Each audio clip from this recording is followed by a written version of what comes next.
Hindi niya pwedeng gawin dito yung pagiging bida-bida niya at pagiging brusko niya, no? At pumaloob siya doon sa aming doon sa aming rules. Sa mga nagsasabing magtitipon sila para suportahan yung dating Pangulo, umapila tayo sa kanila na dahil ang dami na rin naman nilang narinig mula dun sa kanilang sinusuportahan, pakinggan din nila yung mga biktima. Kasi yun, So hinahawa namin siya, no, kung talagang ready siya by tomorrow, no? Ready rin kaming harapin siya tomorrow. Lang yung ginagawa. Kaya kung 10 hearings yung hinahamon niya, kami kaya namin maghamon kahit ilang hearing.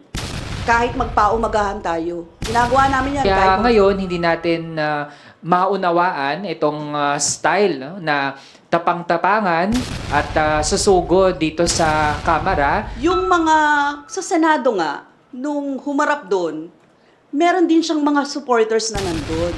Meron din siyang, but on the other hand, napakarami ng mga nagpunta doon na nagprotesta. Hindi namin siya uurungan sa Makabayan Block. Proseso po, no, yung ginagawa natin dito sa House of Representatives. Nakita niyo kung gaano naman kaseryoso ang mga kasamahan natin dito sa House of Representatives, ang Quadcom, para po bigyan accountability ang mga sangkot sa mga pagpatay ng more than 20,000 to 30,000 na mga biktima ng EJK sa panahon ng peking war on drugs ni Mr. Duterte. Well, ano ba tong ginagawa mo, Mr. Duterte? Nagbabluff ka ba? Well, siyempre, sabi nga ni Kong Arlene, hindi ka namin uurungan, no? Hindi tayo natatakot at sawang-sawa na ang taong bayan sa mga drama mo. At siyempre, ang ating itong mga antiques na mga pakana mo at ay hindi na yan kinakagat ng taong bayan. Malinaw na sa taong bayan ngayon na dapat ay managot ka na sa mga nangyari nung panahon ng nung war on drugs. Kagaya nga na sinabi ni Kong Arlene, ilang beses na pinapatawag. At ngayon, sinasabi pa niya na pupunta raw siya dito para pamadaliin ang proseso o pamadaliin ang mga hearings dito sa Quadcom.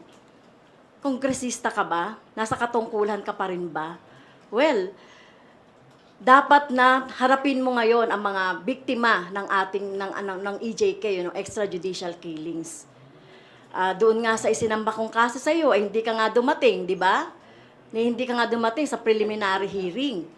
Tapos dito nagmamayabang ka na pupunta ka bukas na wala namang hearing.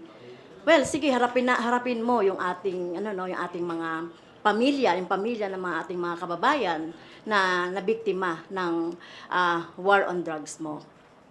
So, yan lang na yung ating masasabi, no, at kami ay handang harapin siya, no, sa mga susunod na araw. Sila, lalo na bukas, darating, hindi man na-atras ang Makabayan. Sa bahagi naman ng mga kabataan, alalahanin lang natin siya mismo nagsabi na after November 1 ay magiging available siya para humarap sa Quad Committee ng Kamara. Pero after November 1 at merong naunang pinatawag na hearing, ano ang sabi niya sa pamamagitan ng kanyang abogado? Kesa umattend, sinisiraan ang mga kongresista na gumagapan lamang ng trabaho na imbestigahan ang mga naging abuso at rewarded na pagpatay sa ilalim ng madugong war on drugs. Kaya ngayon, hindi natin maunawaan itong style, no, na tapang-tapangan at susugod dito sa Kamara. Baka akala niya lahat ng bagay mag-a-adjust sa kanya. Kung kailan niya gustong pumunta, na yun yung ididikta niya sa mga public officials gaya natin na aktibong gumagampan ng ating trabaho, baka gusto niya kulang na lang lumuhod kami sa kanya. Baka yun yung gusto niyang mangyari. Gusto natin siyang paalalahanan, hindi siya ang center ng universe. Pero kung merong bagay na siya yung sentro, siya ang sentro ng madugong war on drugs. Kaya, every time na merong formal invitation sa kanya, yun yung dapat dumalo siya. Dahil nga, kung mismo yung mga biktima, yung mga pamilya ng mga biktima ng war on drugs, very patient nga na naghahanda para dumalo at nakaantabay sa mga hearing, siya nga mismo na dapat managot, siya pa itong may ganong ugali na mismo para bang taong bayan yung may kasalanan sa kanya. Pero kabaligtaran po ang katotohanan.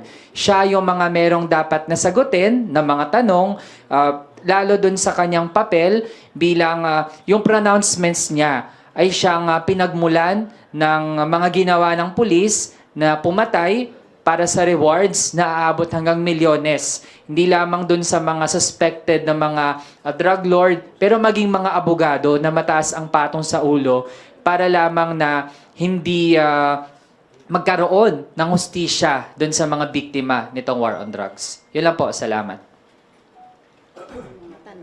Question. Yes, question. Yes po.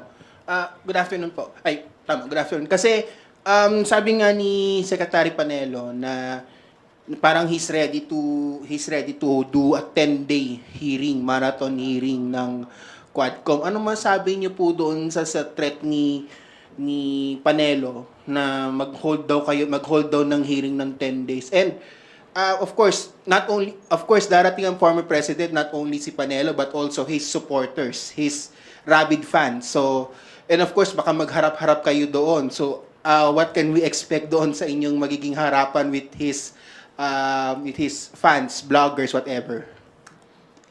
Sa bahagi natin, sa totoo lang, given ang naging performance ng mga mambabatas sa masinsing pag-iimbestiga, sa totoo lang kung mag-extend pa ng ilang araw, kaya naman natin yun. Ang tanong, si dating Pangulong Rodrigo Duterte, kaya ba niya? Actually, gusto natin ibalik sa kanya yung tanong. Kasi if we recall dun sa Senado, ano ba yung nangyari nung hindi na siya makasagot dun sa tanong ng isang senador, siya mismo ay nanghingi ng suspension ng investigasyon para muna ay makapag-break siya dun sa intense na mga pagtatanong dahil kung siguro, kung hindi siya magmumura, konti lang naman talaga yung masasabi niya. Kahit na sa totoo, siya yung maraming dapat ipaliwanag.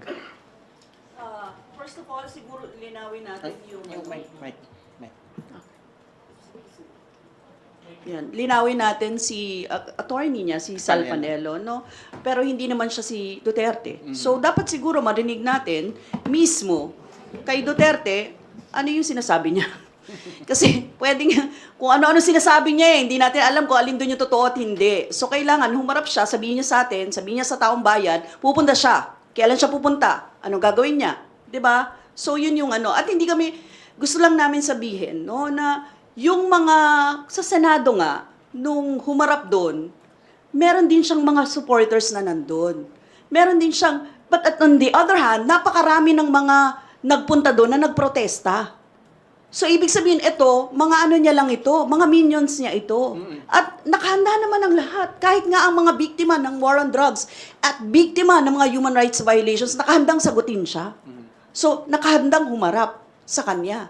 So, yun lang yung gusto kong sabihin na, no, hindi na bago na nagkaroon ng mga ganyan. Nandiyan yung supporters, etc., mga kung ano-ano. Kasi, at konti na lang yun sa totoo lang. Nung nakita naman namin, nung Senate hearing, konti yung kanyang mga kasamahan. Napakanamin nun, yung siguro, vloggers, no? Kaya naman ganyan. At saka trollers siguro. Pero yung actual na tao, hindi, konti lang. Talagang konti. Higit na konti kesa dun sa mga nagprotesta. Kaya kitang-kita natin dun yung mga programa ng time na yon, humarap naman yung mga nagsalita laban kay Duterte.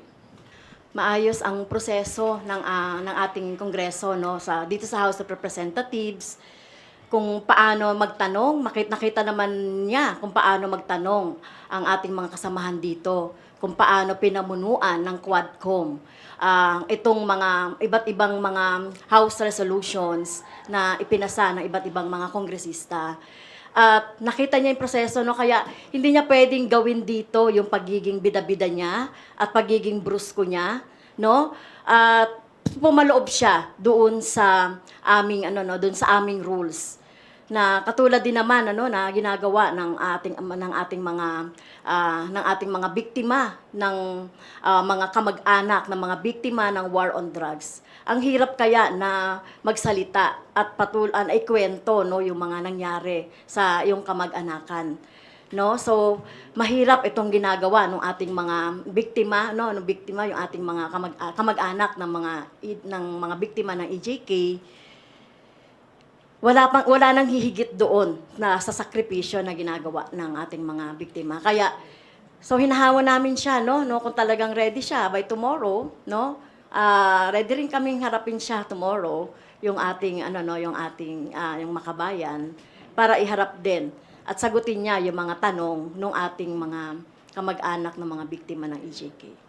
In fact, hindi pa kami tapos sa mga hearings. Yung EJK pa lang ng war on drugs, ng Peking war on drugs yung pinag-uusapan. Hindi pa ito yung mga EJKs sa mga iba pang mga mamamayan. Yung mga EJK sa mga aktivista, yung mga ginawang pagpatay, yung mga massacre na ginawa nung panahon ng kanyang administrasyon. Nagsisimula pa lang tayo, tip of the iceberg pa lang yung ginagawa. Kaya kung 10 hearings yung hinahamon niya, kami kaya namin maghamon kahit ilang hearing. Kahit magpaumagahan tayo. Ginagawa namin yan kahit ng budget. Ginagagawin din namin yan ngayon kung gusto. 'Di ba? So, yun lang. Good afternoon po, Kongs. Kasi sa statement po ni Attorney Panelo, sabi niya, they will confront daw po the Quadcom members. So, asahan po natin na kayo po ang makakaharap at hindi yung Quadcom members if ever ituloy nila yung sinasabi nilang pagpunta dito.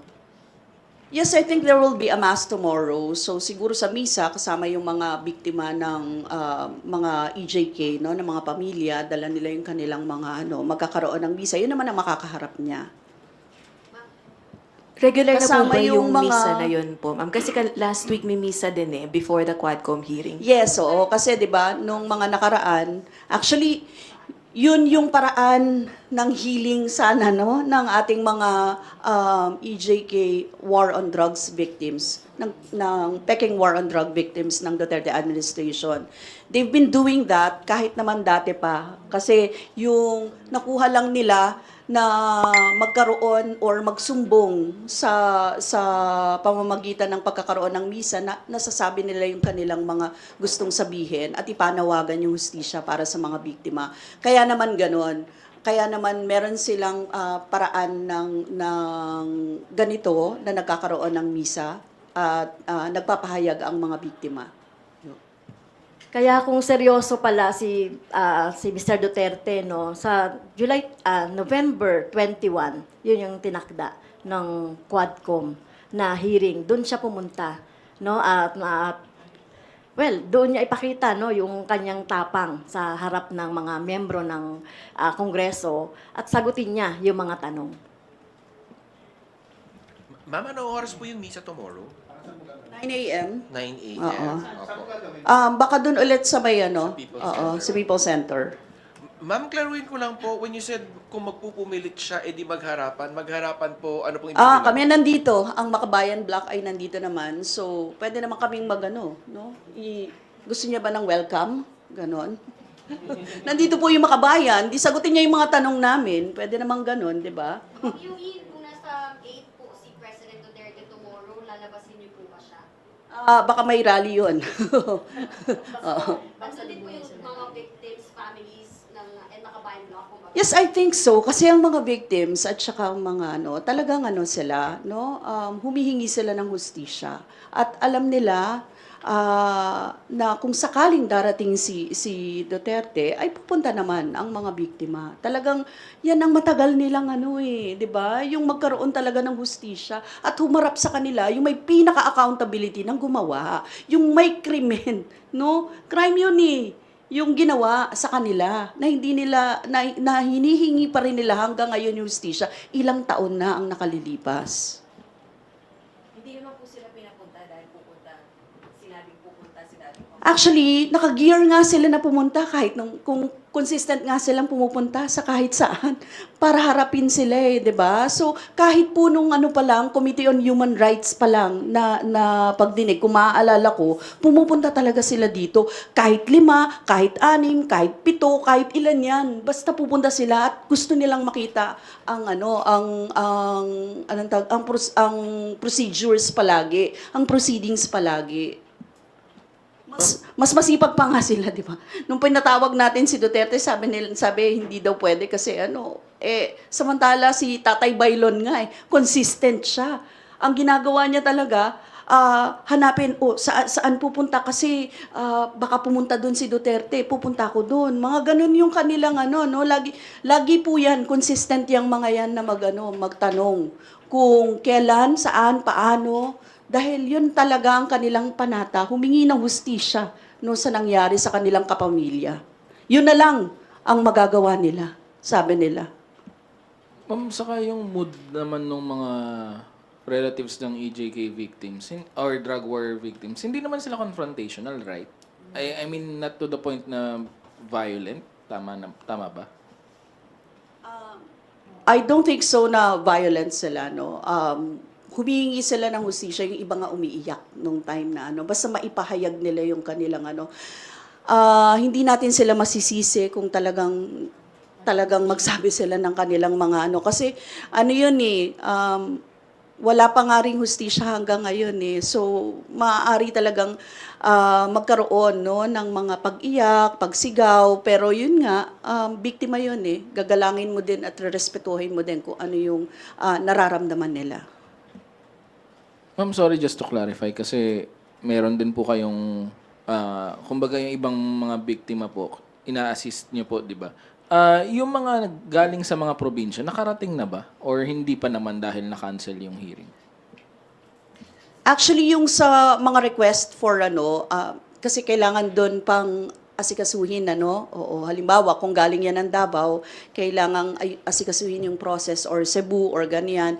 Ang nagagawa natin nung nakaraan, napapapunta natin sila dito beforehand. So, parang weeks before, nakakausap natin, inihahanda yung mga kailangan bago makarating dito. Tapos, yung pagbalik din kasi. So, magstay sila dito, wala rin naman silang mga kamag-anak, etc. So, ang ginagawa natin, kapag, halimbawa, ang alam ko, ang Rise Up, kapag may activity dito sa Manila, merong coordination in Cebu, coordination in other parts of na merong mga victims, Negros, ganyan, para magkaroon ng mga simultaneous na mga activity. Pero yung papuntahin sila dito ngayon for now, kung walang wala pa, oo. Kaya masinsindi naman yung paghahanda ng Quadcom kung sino yung haharap na witnesses, kailangan ihanda sila talaga doon.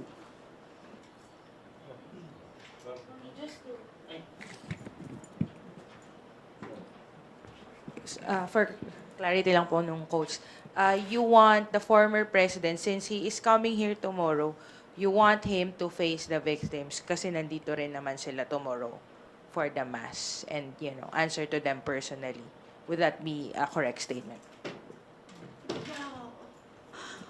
Oo, talagang haharap. Kasi harapin niya yung taong bayan. Accountability naman yun, di ba? So, dapat humarap siya. Kung sinasabi niya na, marami siyang sinasabi kapag di ngayon, harapin niya tayo. Harapin niya yung taong bayan na kasama natin. Harapin niya yung mga biktima ng mga ito, di ba? Nauna sinabi niyo na po, nagpo-press con po kayo na may mangyayaring ganyan, nahaharap yung mga biktima at maaari magharapan sila. Tingin niyo po ba pupunta pa po si President Duterte tomorrow? Kasi nga, bluff nga nung una pa lang Tapos wala ngang official missive hanggang ngayon. Well, hindi ko lang alam, Hindi ko lang alam kung meron. We have to ask yung speaker siguro, yung Speaker of the House, or sino man sa Speaker's Office, kung meron nang natanggap na missive na na darating siya. Kasi, ang puro media lang yung naririnig ko. So, parang ganon. So, kung hinahamon natin siya, ganon yung malinaw, hinahamon natin siya, humarap siya. Kasi kung pupunta rin lang siya dito, harapin niya yung mga biktima, harapin niya kami. Yan. Ma'am, sir, merong post ngayon itong Facebook page na Truth Stream PH.